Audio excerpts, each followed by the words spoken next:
Iako se ljudi ove zemlje nazivaju Makedonci i njihov je jezik i dalje makedonski, zanimljivo je da je ova država desetljećima nakon odlučila promijeniti ime u Sjeverna Makedonija.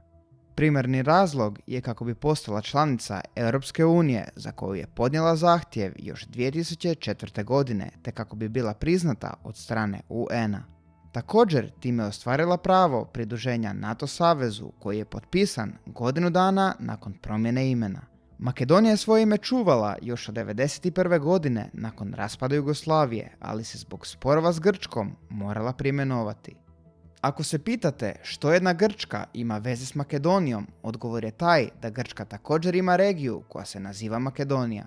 Kada je Makedonija proglasila svoju neovisnost od Jugoslavije, grčke vlasti bile su bijesne jer su smatrale da nova država neopravdano koristi ne samo svoje ime, već i svoju zastavu. Ako pogledate makedonsku zastavu, možete vidjeti da sadrži sliku sunca, vrlo sličnu poznatom Vergilskom suncu, koje također koristi grčka regija Makedonija. Ova grčka regija smještena je u sjevernom planinskom dijelu u kojem se nalazi i njihov drugi po veličini najveći grad Solun. Grčka, otkad je članica Europske unije i NATO saveza, odlučila je blokirati članstvo Makedonije sve dok se ovi sporovi ne riješe. Također, ako se sjećate na međunarodnim sportskim ili drugim događajima kao što su Olimpijske igre ili Eurosong, ova balkanska zemlja uvijek je predstavljena pod imenom FR Makedonija, što je skraćeno za bivšu Jugoslavensku republiku Makedoniju.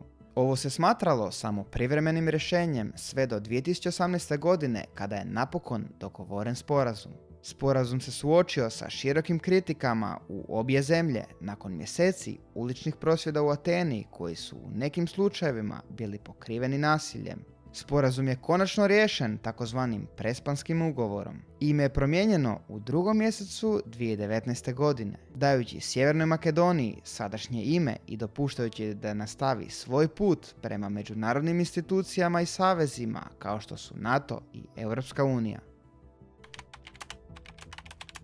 Zvuči kao fantazija, ali Norveška stvarno u ljetnim mjesecima nema noć. Taj fenomen naziva se ponoćno sunce, a događa se u arktičkom krugu sve do sjeverne Norveške. Tijekom ljetnih mjeseci sunce se vidi na nebu cijelu noć, stvarajući iluziju beskonačnog dana. U Svalbardu, otočju između Norveške i sjevernog pola, ovaj fenomen traje najduže, od kraja 4. do kraja 8. mjeseca. U tom je razdoblju zemlja nagnuta na svojoj osi za 23,4 stupnja, zbog čega jedan pol ostaje okrenut prema suncu tijekom cijelog ljeta. To omogućava regijama blizu sjevernog pola da iskuse stalnu dnevnu svjetlost, dok južni pol istovremeno tone u tamu.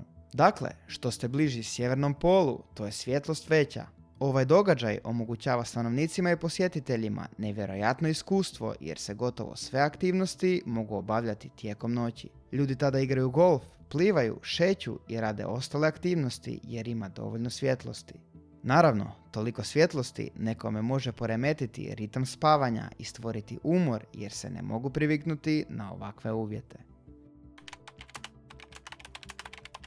Svi znate priču o ovom superheroju koji se bori protiv kriminala i pomaže ljudima u nevolji. Ali jeste li znali da je postojao pravi Batman koji je svoju dužnost obavljao u Poljskoj, točnije u gradu Varšavi? To je junak zli iz istoimenog romana Leopolda Tirmanda.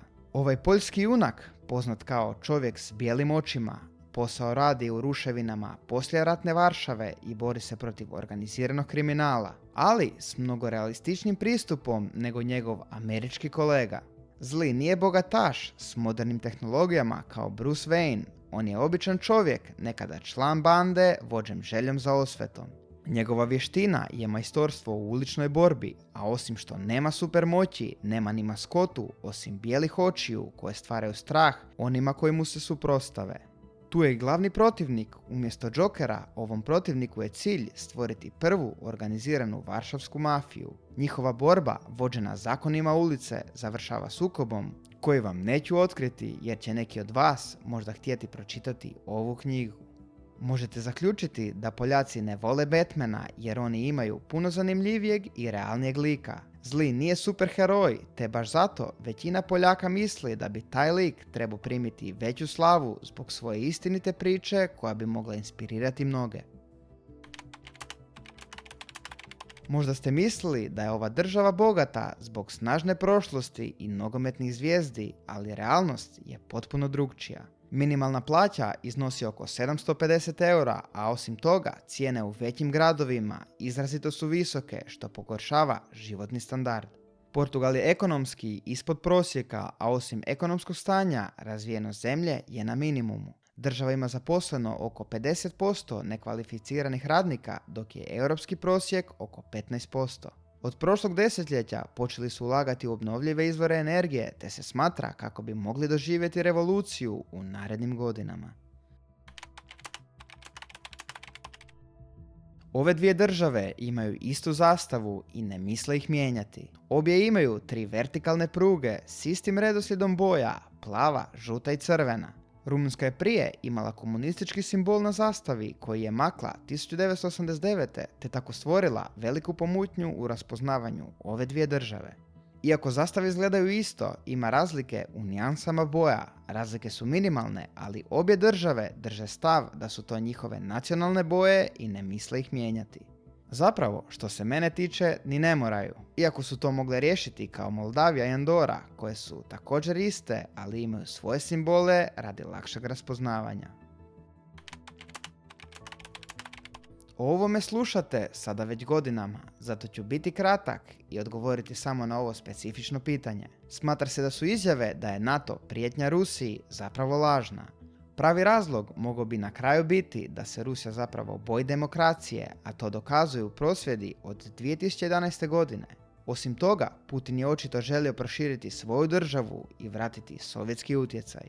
Ali zašto baš napad 2022. godine? Vjerojatno je razlog tadašnja dobra ekonomska zaliha Rusije te oslabljenje SAD-ove vojne sile koja se povlačila iz Afganistana. Koji god je razlog napada, nikako nije opravdan i nadam se da će se brzo završiti. Ova treća po redu, najmanja država u Europi, potpuno okružena Italijom, ponosno nosi titulu najstarije. Dobio je ime po Svetom Marinu, kamenoklesaru s otoka Raba, koji je pobjegao od rimskog progona kršćana. Na planini Monte Titano izgradio je crkvu koja je postala temelj zajednice. San Marino službeno je osnovan 3.9. daleke 301. godine. Njegova izolirana lokacija i planinski krajolik pomogli su mu da očuva svoju neovisnost. Tako je uspio izbjeći osvajače i političke sukobe zahvaljujući savezništvima i diplomatskim vještinama. Ove dvije države često se doživljavaju kao bliski saveznici, povezani slavenskim identitetom i pravoslavnom vjerom. Ali istina o ovom odnosu drukčija je nego što mislite. U srpskom društvu većina stanovništva vidi Rusiju kao najvećeg prijatelja. Povijesno gledano, Rusija je često bila podrška Srbiji, posebice u pitanjima poput sprječavanja međunarodnog priznanja Kosova. Ipak, smatra se da jedni imaju korist od drugih i obrnuto. Srbija primjerice uvozi ruski plin po povoljnim cijenama, dok ruski poduzetnici, posebno iz IT sektora, imaju radno mjesto u Srbiji kako bi ostali u svjetskim vezama tijekom rata u Ukrajini.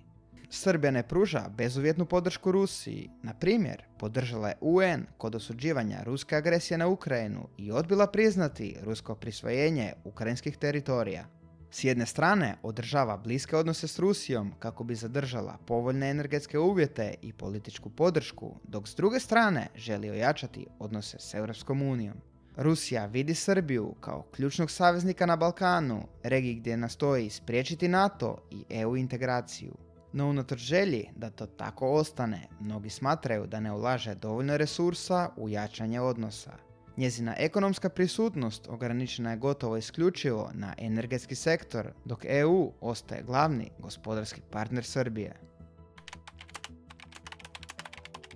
Iako su obje države članice Europske unije i NATO-a, odnosi između njih često su napeti. Teritorij današnje Slovačke stoljećima je bio dio Ugarskog kraljevstva, u kojem su Mađari činili vladajuću klasu, dok je većina slovačkog stanovništva bila seljačka.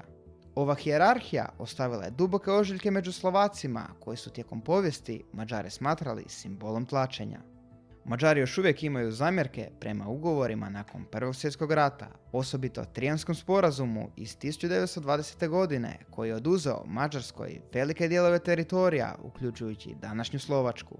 Jedan od najvećih problema između Slovačke i Mađarske je status mađarske manjine u Slovačkoj državi koja čini oko 10% stanovništva. Kontraverzni zakon o jeziku koji je Slovačka uvela 2009. godine dodatno je probudio bijes u mađarskim redovima. Zakon zahtijeva da slovački jezik ima prioritet čak i na događanjima manjinskim zajednicama te nameće stroge kazne za nepravilnu upotrebu jezika. Mađari su ovaj zakon protumačili kao pokušaj ograničavanja prava manjina, dok su slovački nacionalisti tvrdili da je zakon nužan za zaštitu slovačkog identiteta. Ako još niste, pogledajte prethodne epizode, pretplatite se na kanal kako ne biste propustili sljedeću, a za kraj, Simon says, subscribe!